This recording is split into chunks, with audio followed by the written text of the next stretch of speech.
నువ్వు మోకాళ్ళుని ఏంది ప్రభువా నాకు ఈ అప్పులు అంటావు, ఏడుస్తావు అప్పుల బాధలు తట్టుకోలేక. సైలెంట్గా ఆయన చెప్పేది ఏం తెలుసా? నీ మహిమ కోసం ఏడవగా అంటాడు.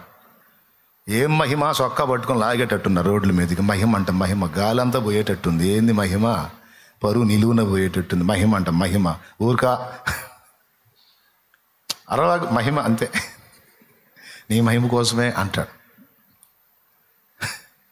ఈ రోగాలు ఏం తండ్రి, ఒకటి పోతే ఒకటి నన్నే వదిలేటట్లు ఇవి కాజేసేటట్టు ఉన్నాయి. ఏంది ఈ రోగాలు? నీ మహిమ కోసమే అరవాక అంటాడు. మహిమ కోసం. రోగాలు వచ్చి మట్టికి పోయేటట్టు మహిమ కాదు. లేదు మహిమ వచ్చింది అంతే. ఉద్యోగం సద్యోగం లేకుండా తిరుగుతున్నాను ఆయన జులాయి లాగా. ఏంది నాయన ఈ బతుకు అంటే, ఊరుకో నీ మహిమ కోసం అంటాడు. అవసరంలే అంటాడు. నువ్వు ఏ బాధ అన్నా చెప్పు, ఏ శ్రమ అన్నా చెప్పు, చెయ్యని వచ్చిన ఎత్తిన పడుతున్నాయి తండ్రి, ఏంది నాయన అరవాక్ నీ మహిమ అంటాడు. కొంప కొల్లేరు అయిపోయింది ప్రభా, ఏంది నాయన నా జీవితం, ఏంది ఈ పరిస్థితి, నిన్ను ఎరిగి నిన్ను ప్రేమించి సేవించి నిన్ను హత్తుకొని నీ పాదాలు పట్టుకుంటే ఏంది నాకు ఈ బాధ, అరవకు మహిమ కోసమే అంటాడు. ఇక అంతే, ఏదన్నా కదిలించు నీ మహిమ కోసమే అంటాడు, నీ మేలు కోసమే అంటాడు.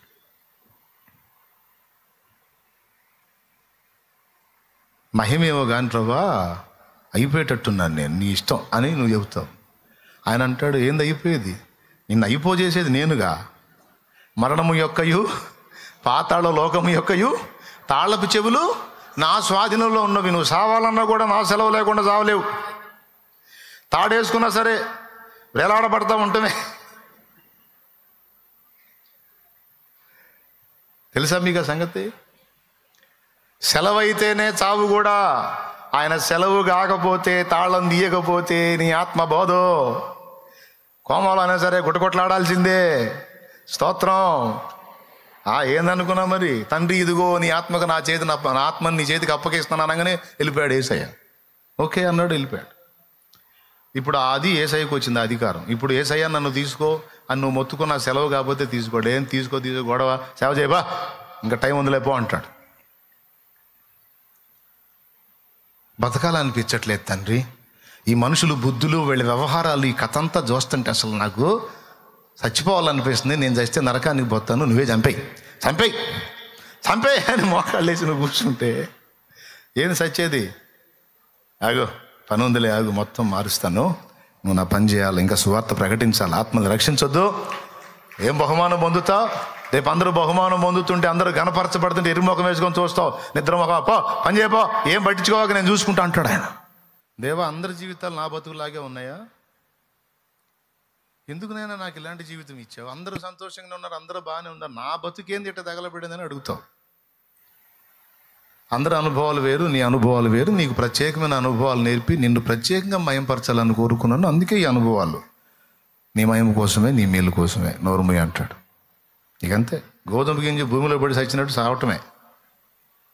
సావటం అంటే ఏదో ఒకటి చేసుకోమని కాదు. నీ స్వీయతలో, సొంత ఆలోచనల్లో, సొంత అభిప్రాయాల్లో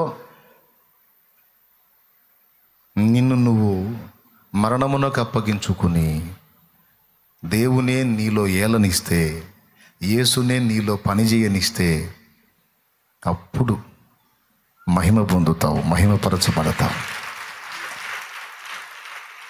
అలాగని భూమి మీద నీ జీవితంలో ఆయన చిత్త ప్రకారం సమస్తం జరిగిస్తాడు. కొంతమందిని కొన్ని అనుభవాల్లో గుండా నడిపిస్తాడు. ఇప్పుడు అచ్చం నా అనుభవాలు లాంటి అనుభవాలు అన్నీ మీకు రావు. మీ అనుభవాలు లాంటి అనుభవాలు నాకు రావు.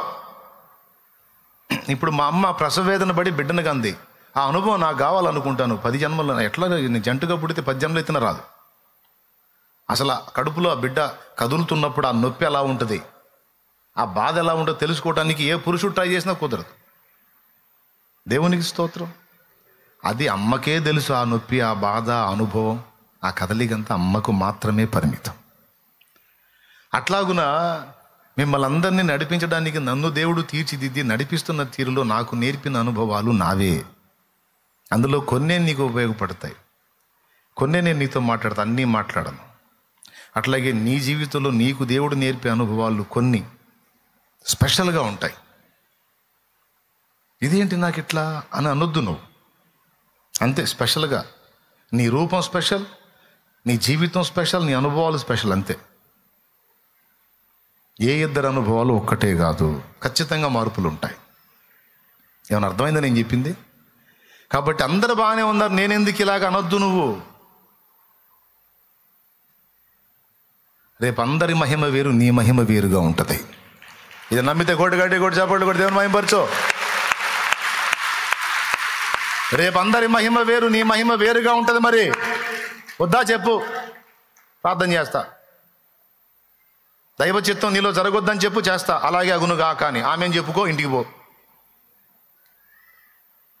అందరిలాంటి జీవితం నాకెందుకు లేదు, అందరిలాంటి ఆరోగ్యం నాకెందుకు లేదు, అందరిలాంటి ప్రశాంతత నాకెందుకు లేదు, అందరిలాంటి సుఖ సౌఖ్యాలు నాకెందుకు లేవు, అందరిలాగా అందరికీ భర్తలు ఉన్నారు, నేను ఎందుకు విధవనయ్యాను, అందరికీ భర్తలు ఉన్నారు, నా భర్త ఎందుకు విడిపోయాడు, అందరికీ భార్యలు ఉన్నారు, నా భార్య పెందలాడు ఎందుకు పోయింది, అందరికీ భార్యలు ఉన్నారు, నా భార్య ఎందుకు విడిపోయింది, అందరికీ పిల్లలు ఉన్నారు, నేను ఎందుకు గొడ్రాలనయ్యాను. ఎక్కువ శాతం మన బాధ అంతా కూడా ఇప్పుడు మన సమస్యలతో పాటు ఎదుటి వాళ్ళని చూసి ఇంకా ఎడుతుంటాం. నాకు పిల్లలు లేరన్న ఫీలింగ్ కాదు, వాళ్ళకున్నారన్న బాధ. ఎక్కువ శాతం ఏడుపు, అందరికీ ఉద్యోగాలు వచ్చినా నాకు రావట్లేదు, అందరూ నాకు, అందరూ నాకు, అందరికి వచ్చినా నాకు రాలేదు, అందరికి ఉంది నాకు లేదు, అందరికీ సొంత ఇళ్ళలోనే నాకేం అద్దె కొంపలు తిరగలేక చేస్తానా, సామాన్లు మార్చుకోలేక చేస్తానా.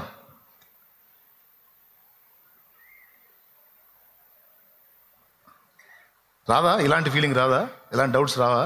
అందుకే చెప్తున్నాను, అందరికి ఉన్న అనుభవాలు వేరు, నీకున్న అనుభవం వేరు. రేపు అందరికి వచ్చే మహిమ వేరు, నీకొచ్చే మహిమ వేరు.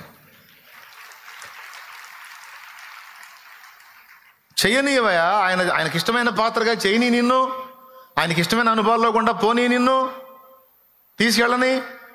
అందుకు తగిన మహిమ నీకు ఉంటుంది, ఆ గ్యారంటీ, అందులో డౌట్ లేదు. నేను ఎన్నోసార్లు సమాజంలో ఉన్న వ్యక్తులను చూసి నన్ను నేను చూసుకొని, ఎదవలు ఉంటారు కానీ, ఏది ఎదవ బతుకులు ఉంటాయి కానీ ఇంత ఎదవ బతుకు ఎవడికి ఉండదు అనుకున్నా.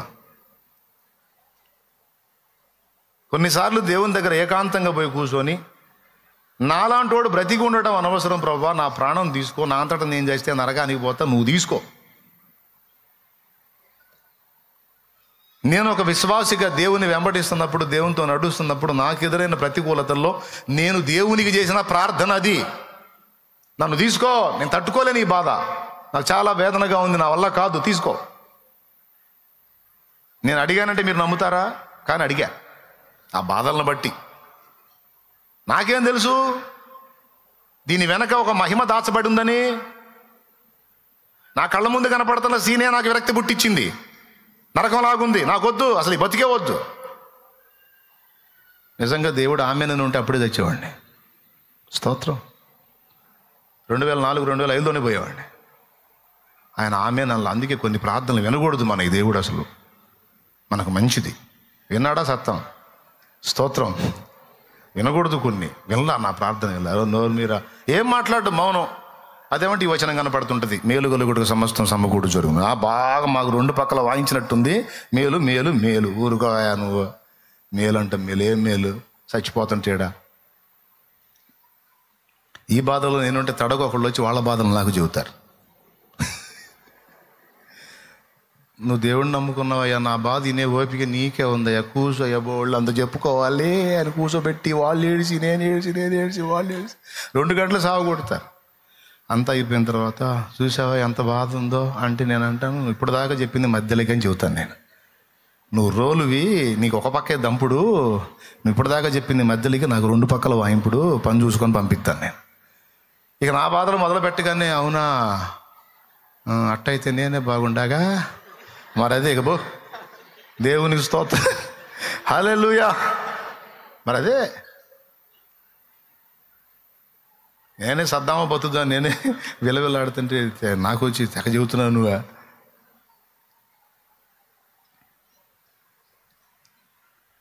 నువ్వే బాధలు తల్లాడుతుంటే ఎవరో ఒకళ్ళు వచ్చి నీ దగ్గర కూర్చొని వాళ్ళు ఎడుతుంటారు, నీకు నవ్వు వస్తుంటుంది.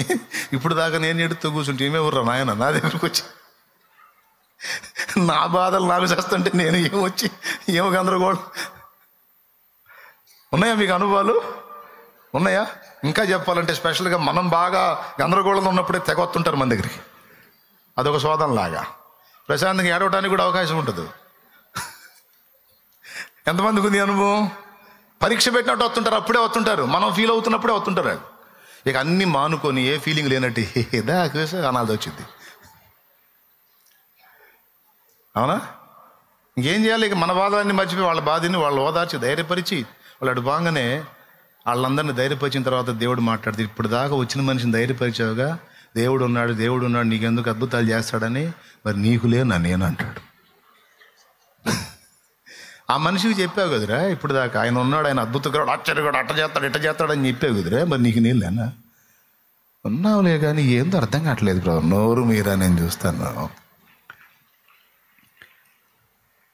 మేలు కోసమే సమస్తము సమకూర్చి జరిగిస్తుంది. నీకెందుకు మౌనంగా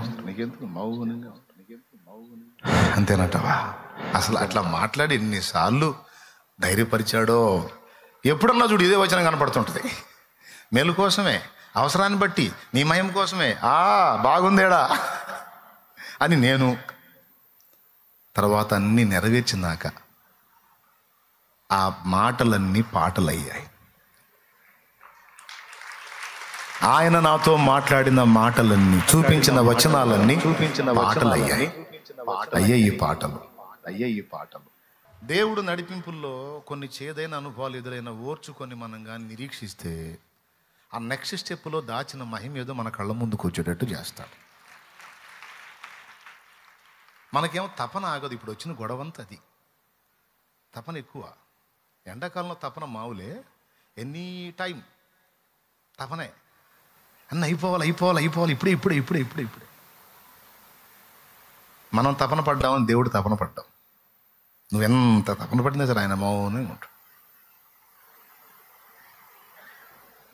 ప్రభా సాయం చేద్దాం లేకపోవట, ఎప్పుడు నాయన నీకు చేస్తా లేకపోవట. నువ్వు టెన్షన్ పడ్డావు, దేవుడు టెన్షన్ పడ్డు. నువ్వు గందరగోళం, దేవుడు గందరగోళం వాడు. నువ్వు ఆత్రపడుతున్నావు, దేవుడు ఆత్రపడ్డు. నింపాది కూర్చుంటాడు, సిద్ధిలాసంగా నవ్వుతాడు, అన్నీ చూస్తుంటాడు. నడిపించి ఒక్క మలుపు తిప్పుతాడు, మైండ్ పోయిద్ది అంతే. నడిపించి గందరగోళం గజిబిజి ఒక్క టర్నింగ్ అట్ట తీసుకుంటాడు అంతే.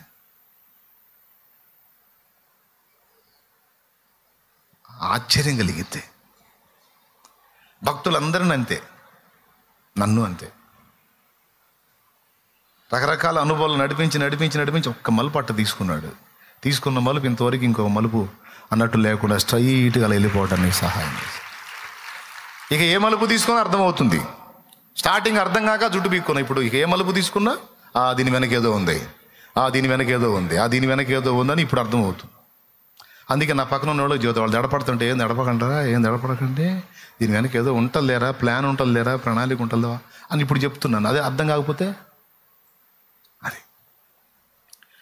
కాబట్టి మీరు కూడా అనుభవజ్ఞులై మీరు ఎదుర్కొనే వాటిల్లో కూడా మీరేమనాలి?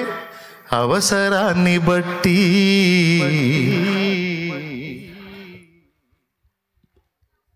విడిపించిన స్తోత్రం, విడిపించకపోయినా విడిపిస్తే ఇక్కడ మహిమ, విడిపించకపోతే అక్కడ మహిమ. ఆయన ఇష్టం. ఆ అనుభవాలు నాకు లేకపోతే నేను ఇంత భరోసా నీకు ఎలా ఇవ్వగలుగుతా చెప్పు? నిన్ను ఎలా ఓదార్చగలుగుతా? నేను ఎలా ప్రోత్సహించగలుగుతా? అసలు ఒక్కోసారి కొంతమంది అయితే అసలు ఆశలన్నీ కోల్పోయి పూర్తిగా నిరాశ ఊబిలోకి పేకల దాకా దిగిపోయి వస్తారు. అయినా సరే మళ్ళీ వాళ్ళతో మాట్లాడి మళ్ళీ ఆ ఊబిలోంచి బయటికి లాగి దేవునికే స్తోత్రం అనుకుంటూ పోయేటట్టు చేయాలి. వాళ్ళని నిరీక్షణను వాళ్ళకి అందించాలి. అనుభవం నాకు లేకపోతే, ఆ అనుభవాలు నాకు రాకపోతే నేను ఎట్లా నిన్ను ఎంకరేజ్ చేస్తాను, ధైర్యపరుస్తాను, నిరీక్షణ కల్పిస్తాను, ప్రోత్సహిస్తాను? ఇది నాకు రావాలంటే ముందు దేవుడు నడకేందు, దేవుడి ఆపన్న హస్తమేందు, దేవుని ఆదరణ ఏందో నేను ప్రాక్టికల్గా అనుభవించాలంటే ముందు ఐగుప్తీయులు నన్ను తరవాలి, ఎర్ర సముద్రం అడ్డు రావాలి, మధ్యలో ఇరక్కపోవాలి. అప్పుడు ఆయన బలమైన బాహు సముద్రాన్ని ఓపెన్ చేయాలి, నన్ను బయటేయాలి. ఆ తర్వాత నేను స్తోత్రం చేయాలి, జనాలకు సాక్ష్యం ఇవ్వాలి. ఇవన్నీ జరగాలంటే అటు ఐగుప్తీయులు తరవాలి, ఇటు పక్క ఎర్ర సముద్రం అడ్డు రావాలి. ఈ రెండు అయిపోయిన తర్వాత తంబురు తీసుకొని పాట పాడాలి. ఎంతమందికి అర్థమైంది? నిజంగా చెప్పండి. అందుకే సమస్తము సమకూడి అన్న కాడ సమస్తము అన్న దానిలో నీ నష్టాలున్నాయి, లాభాలున్నాయి, గెలుపులున్నాయి, ఓటములున్నాయి, మేలులున్నాయి, కీడులున్నాయి. అయితే నష్టము, లాభము, మేలు, కీడు, గెలుపు, ఓటమి అన్నది లేదికా. నష్టము అన్న కాడ మేలే అని రాసుకోవాలా, కీడు అన్న కాడ కూడా మేలే అని రాసుకోవాలా, ఓటమి అన్న కాడ కూడా మేలే అని రాసుకోవాలా, కార్యం జరగలేదు అన్న కాడ కూడా మేలే అని రాసుకోవాలా. అమ్మాయి పెళ్లి సంబంధం వచ్చినట్టే వచ్చిపోయింది అన్నయ్య అనుకుంటూ వచ్చి దోషెల్లెమ్మ. అప్పుడు నేను చెబుతా, ఏం పలా దరిద్రం వదిలిపోయింది అనుకో అమ్మ, మేలే అని చెబుతా. అదేందన్నయ్య అమ్మాయి సంబంధం పోతే మేలే ఏందన్నయ్య అంటే వాడు ఎంత దరిద్రుడు నీకేం తెలుసు, దేవుడు తప్పించాడు అనుకో అంతే. మేలే అందలేదు మేలే, రాలేదు మేలే, కాలేదు మేలే, జరగలేదు మేలే. 8,000 జాబ్ రాలా నా బతుకు అన్నా, చీనా బతుకు అన్నాడు ఒక తమ్ముడు వచ్చి. మేలే అన్నా నేను. ఏ మేలన్నా 8,000 ఉద్యోగం రాలేదని నేను ఏడుతుంటే మేలంటాం. ఏమన్నాయన్నా నాకు దేవుడు నేర్పింది అది, మేలేపో ఏదో ఒక మేలుకే నిన్ను అంటే మళ్ళీ 2-3 నెలల వ్యత్యాసంలో మళ్ళీ వచ్చాడు. అన్నా దేవుడు జాబ్ ఇచ్చాడు, మొదటి శాలరీ 19,000 అనుకుంటూ వచ్చాడు.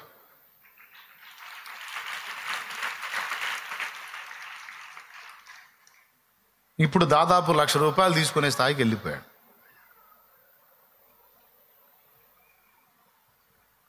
ఇప్పుడు 8,000 జాబ్ పోయింది మేలే, అవునా కాదా? అదే వచ్చి అందులోనే కూర్చుంటే దీనికి ట్రై చేసేవాడు కాదు, ఇది వచ్చేది కాదు. అబ్బాయి ఇప్పుడు కూడా పాపం 10,000-12,000 తీసుకుంటా ఉండేవాడు. ఇప్పుడు చెప్పండి, 8,000 ఆగిపోవటం మేలా కాదా? ఆయన ఇంతే జీవితాడు ఓదార్పు కోసం అంటే నేను ఓదార్చాలని నాకేమైనా ఇది అయింది? నేను చెబుతున్నా, దేవుడు నాకు బాధ్యత ఇచ్చాడు చెప్తున్నాను నేను. అది భూమి మీద అయినా అక్కడైనా దేవుడు కార్యం దేవుడు చేస్తాడు. ఎందుకు భయపడుతున్నావు? ఎందుకు కృంగిపోతున్నావు? ఎందుకు అవిశ్వాసలాగా ఆలోచిస్తున్నావు? ఎందుకు విరక్తి చెందుతున్నావు? ఎందుకు విసుగు చెందుతున్నావు? గతంలో నలిగావు, దేవుడు ఒక మలుపు చూపించాడు, కార్యం జరిగింది. ఇప్పుడు ఇంకొక మలుపులో శోధన వచ్చిందా, ఇంకొక టర్నింగ్ తీసుకుంటాడు దేవుడు. ఓపికతో ఆయన దగ్గర కాచుకో, అంతేగాని అధైర్యపడవా, కృంగిపోవా, సాతానికి అవకాశం ఇవ్వకు, నిరాశ విభులోకి దిగజారిపోవాకు. అంతా నీ మహిమ కొరకే దేవుడు సమకూర్చి జరిగిస్తాడు. దేవుని ప్రేమించే వారికి మేలు కలుగుటకి సమస్తము సమకూడి జరుగుతున్నది. అందరి లైఫ్ ఇలాగుంది, అందరూ బాగున్నారు, నా జీవితం ఎందుకని అనుకోవద్దు. అందరికి ఇచ్చే మహిమ వేరు, నీకు ఇచ్చే మహిమ వేరు. దేవుడు నన్ను స్పెషల్గా నడిపిస్తున్నాడంటే నాకు ఇచ్చే స్పెషల్ నాకు ఇస్తాడు, ఆయనకే స్తోత్రం అనుకుంటా సాగిపో. ఎంతమంది దేవుడిని ప్రేమిస్తున్నారు? ఎంతమంది నేను చెప్పిన సంగతి అర్థమైంది?